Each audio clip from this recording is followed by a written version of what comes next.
right, so if you want to schedule a meeting within Zoom, you're going to want to click here on schedule a new meeting. And there's a couple of things that you want to go ahead and fill out here. So your topic, so I'm going to type in my test meeting, a description if you'd like, when the meeting's going to happen, the time, the duration. Meeting password is now a requirement, but you can turn it off, but we highly recommend that you leave that on.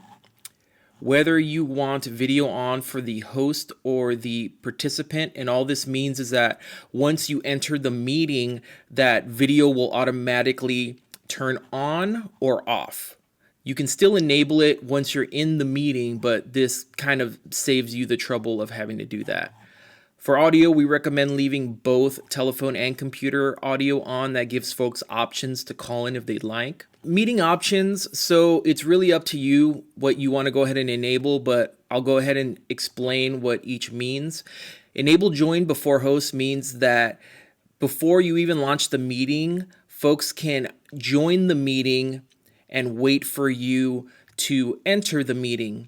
Now, there's a variation of this called Enable Waiting Room, which what it does is that it puts attendees in a waiting room so they're not in the meeting. What that means is once you enter the meeting as a host, you have to go ahead and admit every single participant in the waiting room. So that's the big difference between Enable Join Before Host and Enable Waiting Room. Mute participants upon entry. So what this does is that once a participant enters the room, they're automatically muted and they cannot unmute themselves unless the host gives them permission. There are some caveats to this, which they can still unmute and show their video, but their audio they cannot.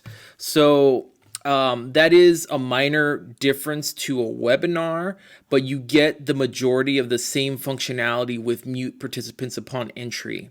Only authenticated users can join. What that means is that they need to have Zoom accounts. We recommend that you leave this off. Breakout room pre-assigned. So if you're using breakout rooms, which simulates the idea of rooms within a Zoom meeting. Once a participant enters a Zoom meeting, they're automatically assigned a room. That's really up to you if you're using breakout rooms or not, but that's what that means right there.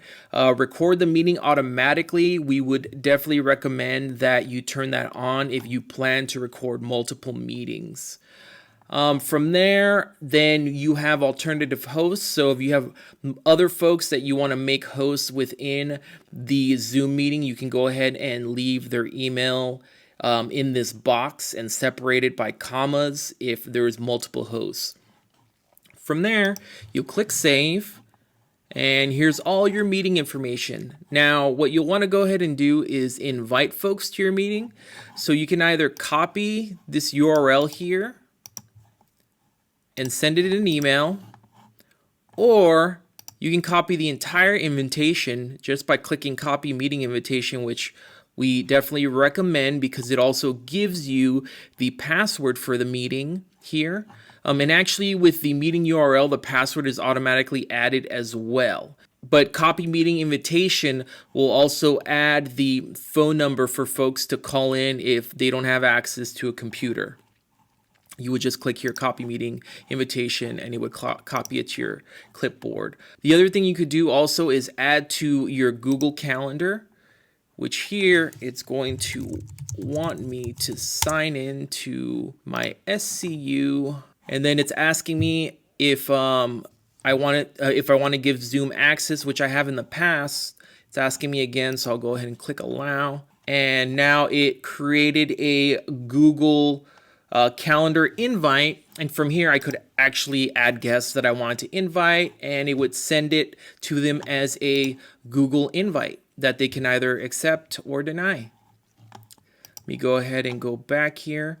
So yeah, from here, going back to our managing our meeting, if you ever need to edit your meeting, you can go ahead and do that here with edit this meeting, and you can actually start the meeting at any time, even before the designated time if you wanted to kick it off early.